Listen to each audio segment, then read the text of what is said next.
Hi everyone and welcome back to my channel. If it's your first time here, I'm Casca and today I'll be answering 21 questions so you can get to know me a bit better before Costube Symposium.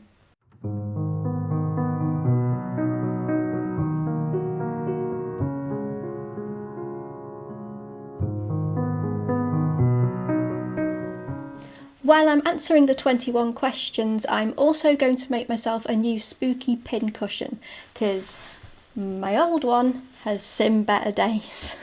It's made out of some leftover felt and meh. It's still going to be a pumpkin and I've got some samples of some autumn and Halloween fabric that I'm going to use. So let's get started. Hi everyone, I hope you're all enjoying Costube Symposium so far. I was hoping to get this video up before CoSy started, but I somehow managed to miss out 2 whole questions. So I'm recording them now and I will slot them in towards the end of the video. Right, I've just cut out all my pattern pieces because the only hard surface that we've got here is that, and you don't want my back to for like 5 minutes.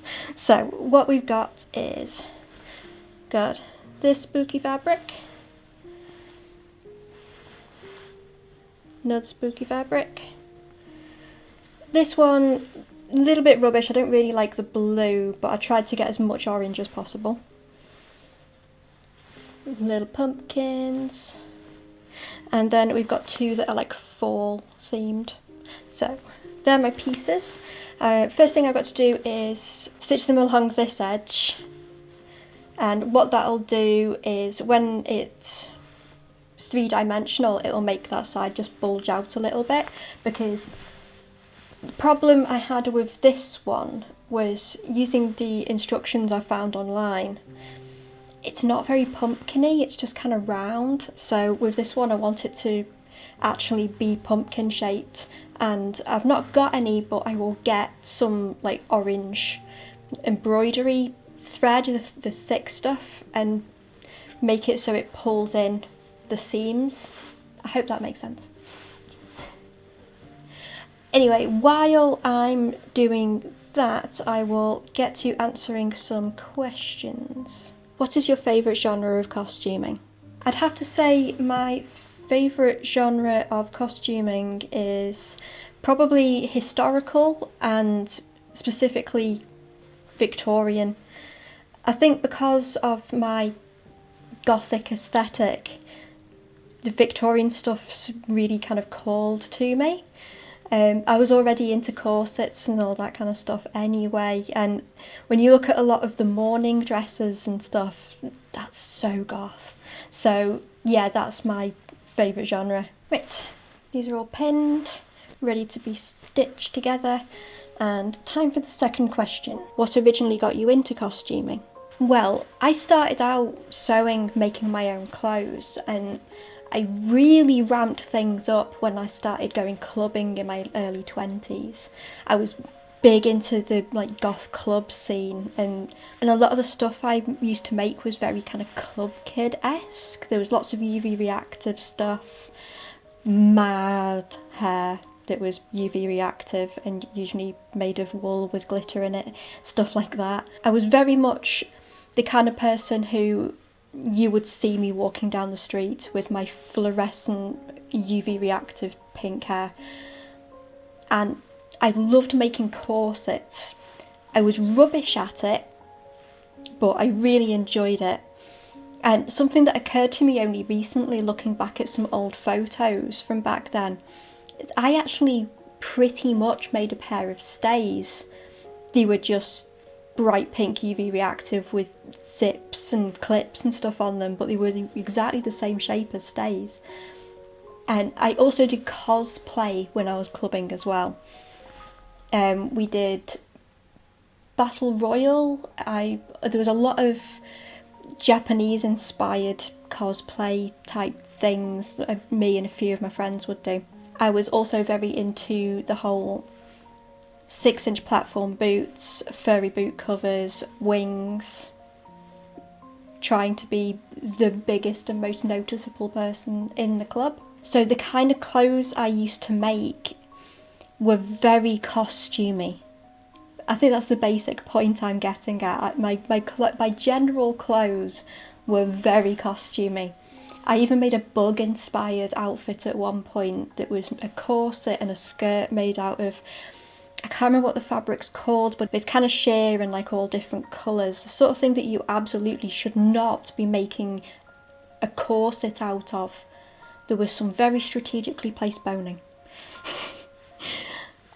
But yeah, that's what kind of got me into costuming through my clubbing days. I didn't do a lot of stuff for a long time after chronic illness played its part. I ended up not going clubbing anymore and stuff like that. And then it's only quite recently I got back into really making things.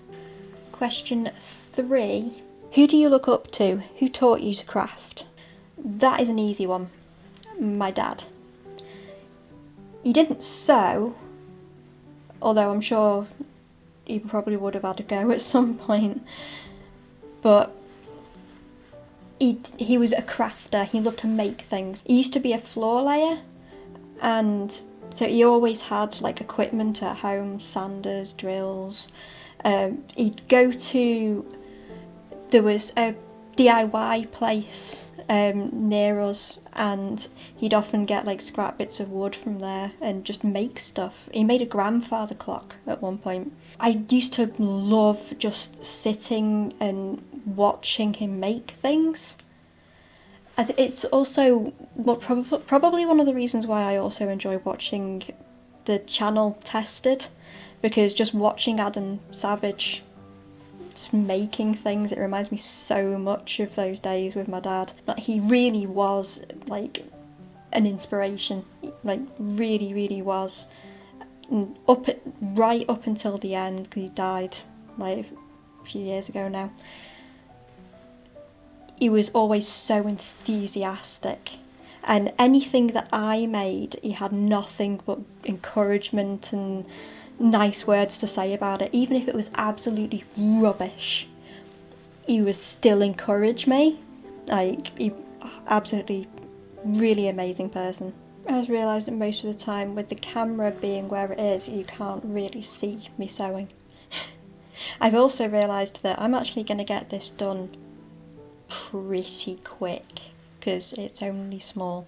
So I think I'm just going to power through the questions. So, question 4. Do you have any sewing assistants, i.e. pets? Unfortunately I don't. I live in a rented flat and it's no pets allowed, unfortunately. I'm still waiting for the day where I end up living in a place where I'm allowed pets, because I want a dog so badly. I had a dog growing up called Lucy, and she was just the most sweetest dog. I'm that person who will just go up to you and ask if I can pet your dog. Like, I've gone up to random people in the street and asked if I can pet their dog before.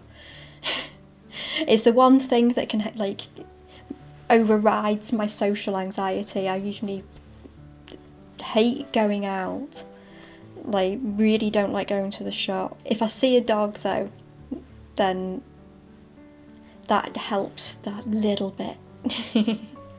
No, absolutely adore dogs. They're the best thing. I would like to have a cat as well. I do adore cats. I will also pet random cats when I'm out. But unfortunately, due to allergies in the household, probably not going to be able to unless we can get one of those cats with the curly fur or something. Question 5. Drape, draft or commercial pattern? I'm actually a combination of all three. It kind of depends on what I'm doing. I use the book Authentic Victorian Fashion Patterns a lot, which has got patterns that you resize in it. And I also get a lot of PDF patterns, and I find them really useful because you've got the pattern there on the computer, and if you happen to change size for some reason or you lose it, the paper version, then you can just print off a new one. Also, if you've decided that like you want to make little adjustments to the pattern or something, then you've still got the original. So I find that really handy to have. Draping I don't have as much experience with, mainly because for a long time I didn't have a very good mannequin.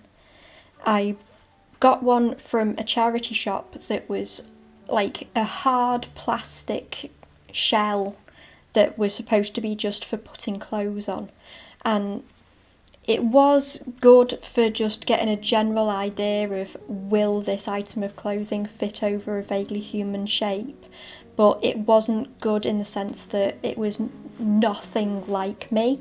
It wasn't my size, it wasn't my height, it wasn't adjustable, so you couldn't even adjust the height. Nothing about it was right, so for a long time I just relied on commercial patterns and, like I said, used the mannequin to just hang them on pretty much while I was working on other things. So it was only recently that I started experimenting with draping a little bit more. I did have a mannequin which featured in one of my earlier videos that was a bootstrap pattern.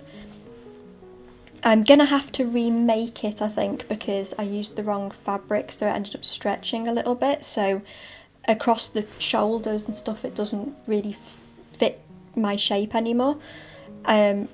I also lost a little bit of weight after making that, so it's a little bit bigger than me.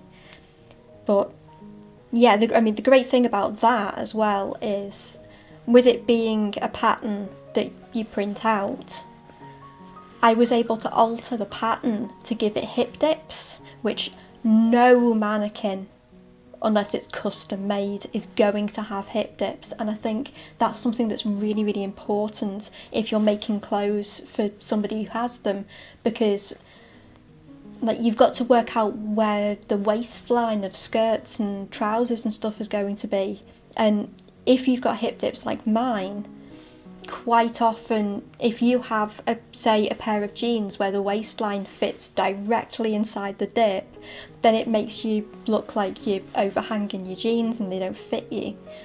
So having that opportunity to have a pattern of a mannequin that I could adjust was really good. That's kind of gone off topic a little bit, sorry. I'm now onto the Many Pumpkins fabric, which is actually really cute. I wish I could get like full meters of these fabrics, but I got them on Amazon and I can only seem to find, like, the biggest I can find is like a fat quarter, which is really annoying because one of them I would love to make like a 50s style dress out of. I'll show you which one it is actually because it's really cute.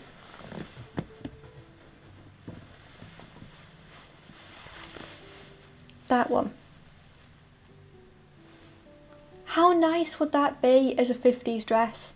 But I've searched and I can only find it as like sample sizes, and presumably there is a roll of this out there that's getting printed. Why can't I have like 4 meters of it? Anyway, next question. Are you team cut or team trace? Well, it depends. That's what I'm going to say. It really does depend. Because I get a lot of PDF patterns, I can just cut them because it doesn't matter, I can just print them out again. But then my partner got me a book last Christmas that has got a bunch of patterns in it, and obviously I don't want to damage those patterns in any way because they're really nice and it's all like presented really well and stuff. So I definitely trace those. Although one thing I've noticed, for some reason I can't find tracing paper around. I've searched in all the local shops and I cannot find tracing paper. It's like there's been a run on it. I need to find somewhere online that has it in large quantities. But again, if I was using, say, like a commercial pattern that I bought, or a vintage pattern that I bought online, I would definitely trace that because I wouldn't want to damage it in any way. Right, last one of these to be stitched together. So I will answer another question while I am doing that. Pins or pattern weights? Primarily pins, mainly because the only pattern weights I got very cheap on Amazon and they're not very good. I don't think there's enough weight behind them. They're like that big, so they don't actually do the job very well. I find that when I'm cutting, they tend to move a little bit, which I prefer pins. I'm also one of those people who, because I don't have laminate flooring or anything like that, I very much will use my carpet to aid in pinning. So I just pin straight through into the carpet, and I find that very effective. So yeah, I'd love to get some nice pattern weights at some point. I'll have to have a look. I did have a little look on Etsy at one point, but right now I can't really afford to be paying like 15 quid for 6 pattern weights, especially when a lot of them don't even say what size they are, so I could end up just buying something that's the same sort of size that I've already got. And yeah, unless I find something really, really nice, then I'll probably stick with pins. I'm actually really loving the pins that I got recently, the ones with the little butterfly heads, because I used to be really, really bad, well I still am, but just losing pins and then finding them 3 days later in the carpet and thinking, how on earth did nobody step on that? But since I got the little butterfly ones, it doesn't happen because they're really, really easy to spot on the floor. So ideal for somebody like me who is very clumsy and also not very observant. Right, all my little pieces are stitched together. Now I need to attach each of these to each other. And while I'm doing that, how many pieces are lurking in your UFO bin? Actually, most of my UFO bin is knitting and crochet projects. I've only actually got one sewing project, which is I tried to make like a hippie style coat out of fleece with like kind of rips in it and all patchwork, and I had so much trouble with the pockets that I ended up just giving up on it. It's in the cupboard behind the camera. One day I may get round to redoing it, we'll see. But yeah, I've got a quarter of a sock that's been knitted. I've got like the waistline of a crochet t-shirt. Yeah, lots and lots and lots of knitting projects that were just kind of abandoned. I'd probably estimate about 8, possibly. That makes me sort of feel so bad. Well, the thing is with knitting, it's not as much instant gratification as sewing, because like a little project like this I can knock up really, really quickly, but knitting something, it takes ages. You're not really gonna see any results until you're at least like 3/4 of the way through, and for me it hurts my hands. So it's like I start to get to a point where I'm like, do I really want to go through all this pain for something that I'm probably only gonna wear like every so often? I think the answer to that is I need to start picking projects that I'm really excited about, rather than just, I might try and knit a top today. I've got so many unfinished gloves as well, because I've got really, my hands are tiny, and adult size gloves do not fit me. I have to wear just the right kind of kids glove. Sometimes they're way too small. Sometimes I've even tried on kids gloves that are too big.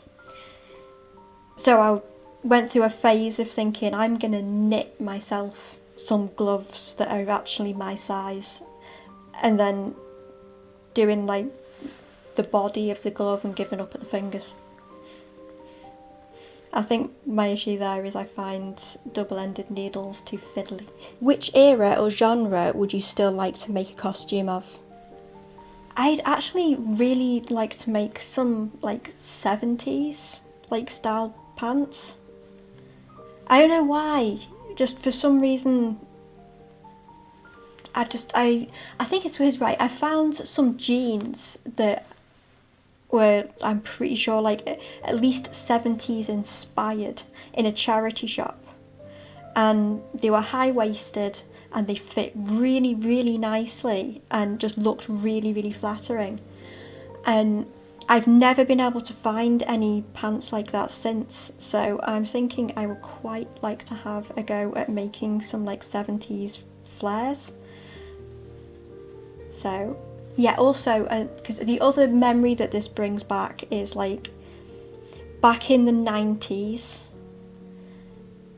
there was a shop that I used to go to called Quiggins, and it was all like old fashioned and stuff, and they had like black and purple like 70s cord trousers, and they were so nice and so comfy, and I'd like to recreate those. I've got a massive knot and it's distracting me, I'm sorry. But yeah, to answer that question, 70s. I think that would be really cool. Biggest sewing or crafting pet peeve? That's easy. PDF patterns that don't fit together properly once you've printed them. It's so frustrating because you would think if you're using identical settings for each page, and in fact you're printing them off as a sequence, you'd think they would fit together.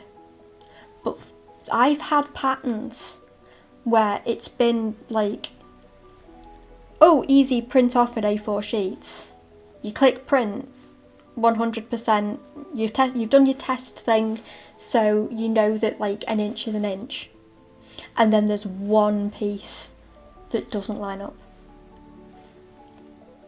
I don't even know how it happens, but it is so annoying.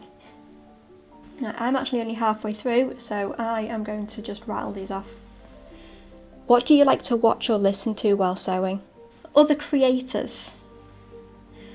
Definitely Closet Historian. I love her videos. They are so, so good. And Angela Clayton. And other just like smaller costubers, just people who I'm subscribed to. If you're a costuber and you suddenly noticed that your watch time has gone up by like 5 hours, that's probably me while I was doing a project.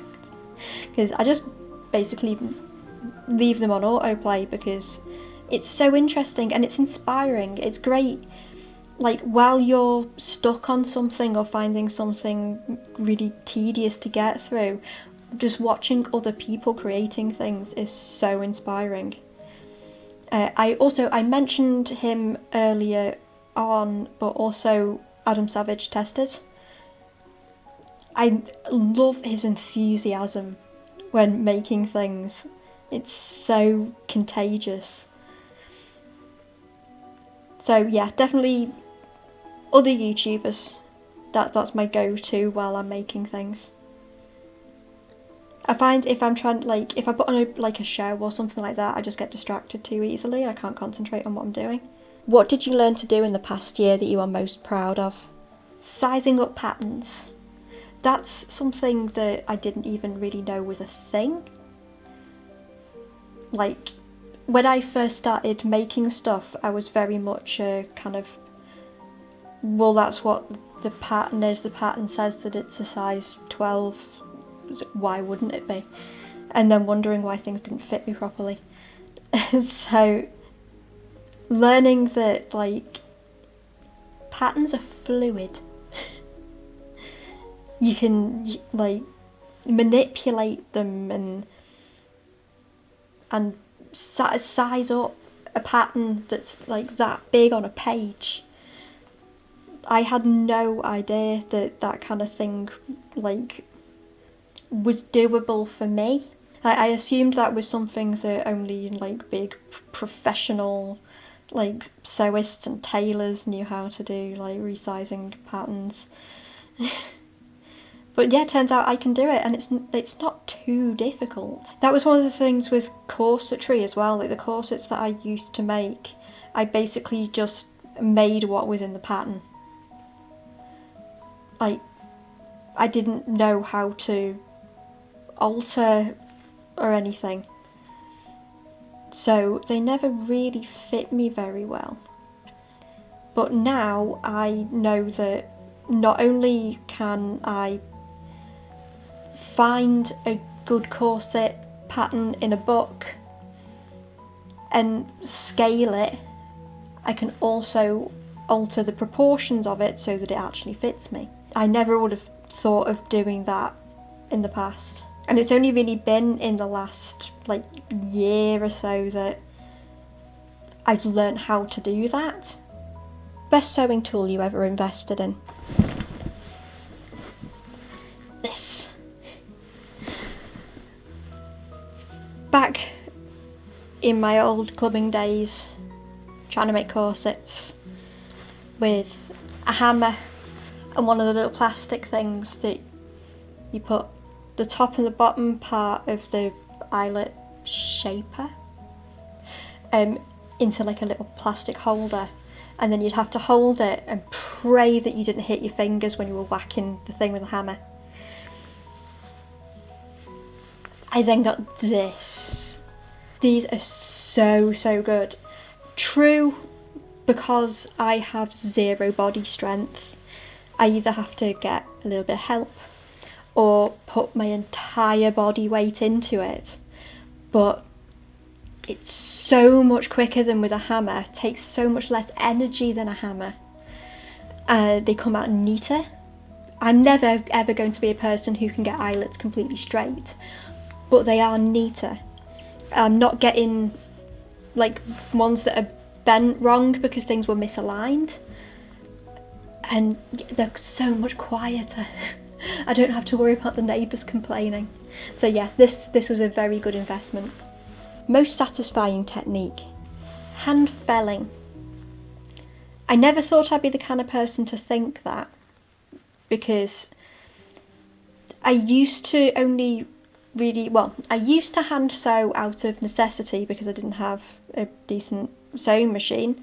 There was a period of time when I didn't have any sewing machine because mine set on fire. That was fun. So I'd always kind of felt like hand sewing was a chore.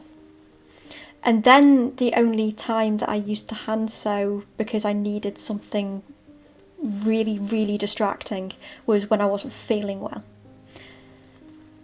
And that also for a while kind of put me off hand sewing because I kind of associated it with not feeling well.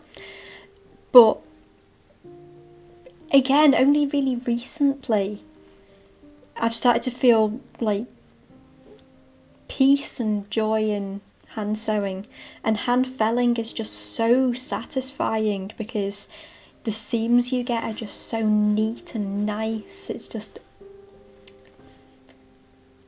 I'm trying to think of another word other than nice. But yeah, and I still do hand sew when I'm not well. It's a great distraction, but I'm also finding it calming now.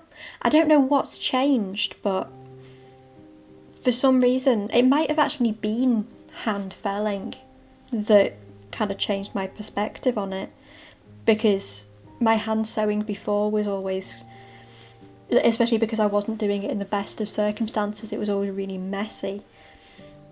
But the chemise and drawers that I made quite recently, I hand stitched them completely, and I was just so happy with the seams on them.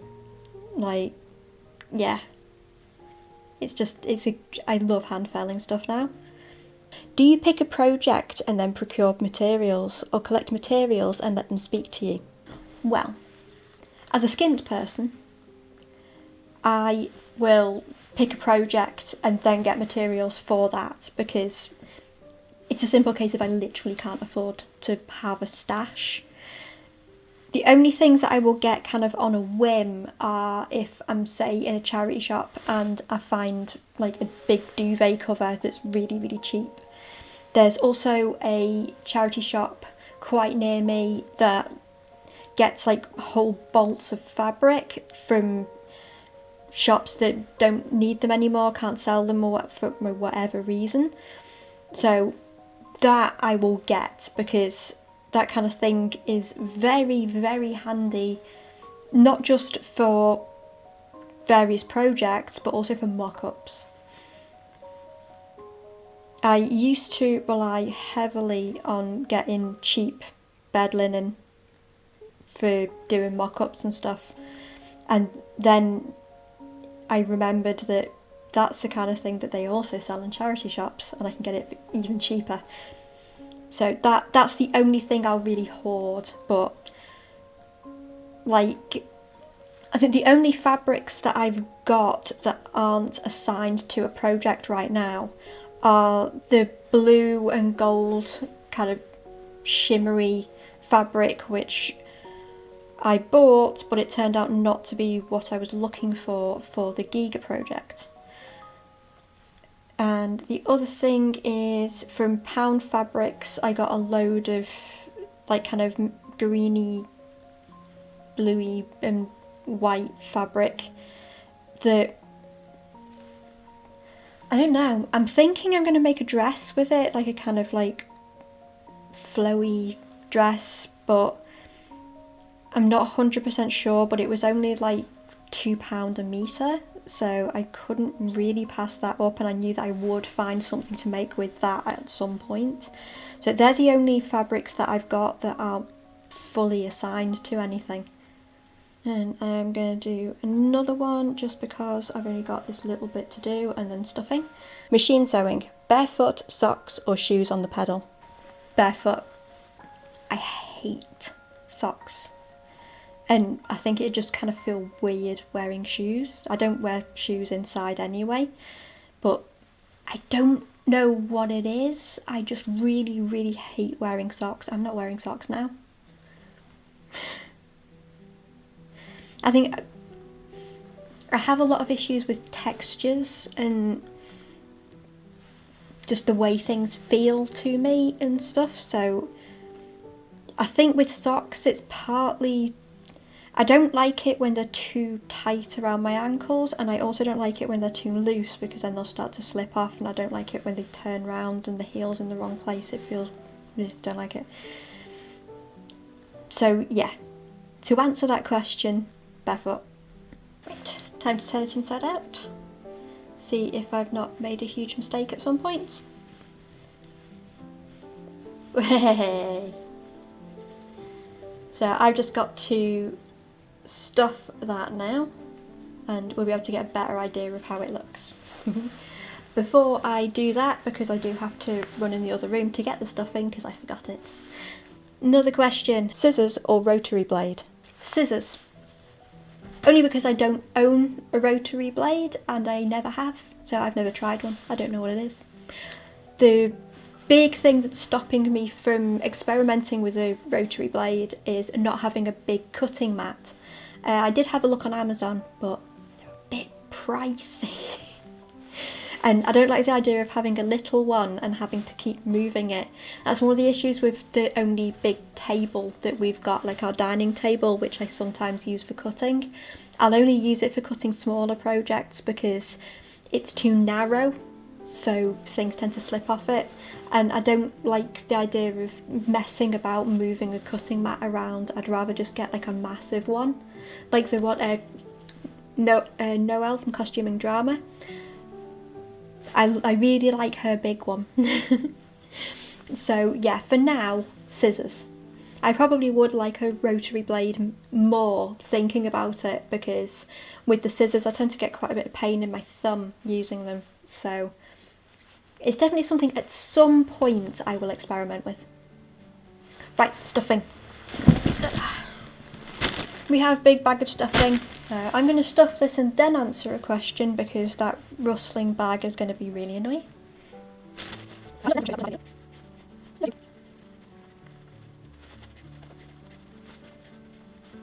Okay, I think this is potentially going to work, because what I'll be doing at some point when I get some is getting some some embroidery thread and putting it between these bits to pull them in, so that'll make it more shaped. Right, I'm going to slip stitch this together, leaving a little opening on one side so I can just make sure this bit's properly stuffed, and in the meantime I'm going to answer another question. Do you ever sew over your pins? No. No. I know other people will sew over their pins, but I've got the fear. I can't bring myself to do it.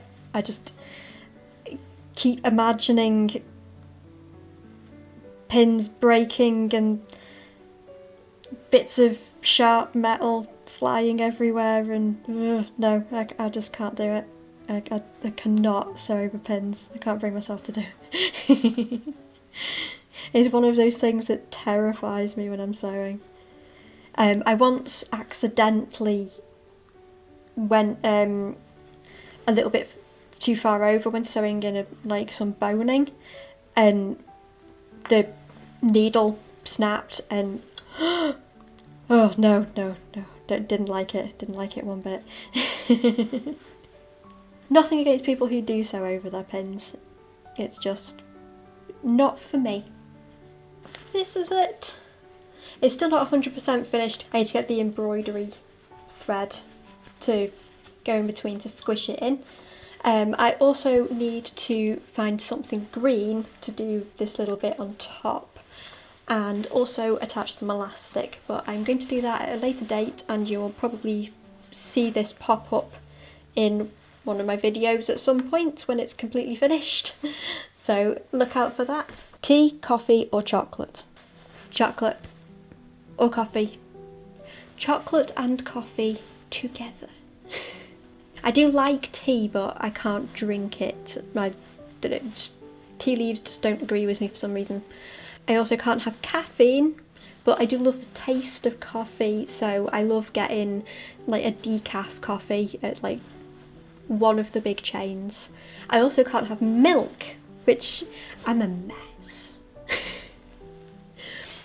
But luckily most places have got alternatives now, like almond milk or coconut milk and stuff like that. So yeah, I'm either getting a hot chocolate. You can get really nice vegan hot chocolates now, and Galaxy released one, I think it was last year, so I'm looking forward to being able to have some of that when it starts getting all chilly and autumnal. But yeah, also just a decaf almond milk coffee, just really, really nice. I'm not getting the same benefits that other people get from having a nice coffee, but it's still a nice tasty drink for me. Most useless tool you ever invested in? Ooh, I've actually thrown it away. I don't have it anymore because it was so useless. It was a white chalk pencil for fabric marking, and it had kind of a waxy texture to it, and no matter what you did, it would not draw on anything. I actually used it in the making of the jacket for the Giga project, and you can see that I'm proper pressing down with it and the lines are non-existent. So yeah, that ended up getting thrown in the bin. I thought that it would be easier than using tailor's chalk, but no, useless. Ended up replacing it with a washable pen, and that has been much better. How has the pandemic changed what or how you sew or craft? Ooh, well, I think the most obvious thing is I never used to record the things that I made. There's actually very little photographic or video evidence of anything that I've made pre-pandemic. When I was going clubbing, it was back in the days before there were really camera phones. Most of my photos from back then are on a little disposable point and shoot. So there aren't that many pictures of things that I've made. And now, since the pandemic, I've started a YouTube channel. and I'm showing the world what I'm making. I never would have thought about properly getting into historical costuming. It was during the pandemic that I started binge watching videos by people like Bernadette Banner and Abby Cox. But yeah, the other thing is, pre-pandemic, I had lots of ideas for things that I would love to make, but I wouldn't really get past the planning stage. But now, because I'm recording everything and I'm showing you guys, I'm actually planning and making a project. And I've got clothes that I can wear.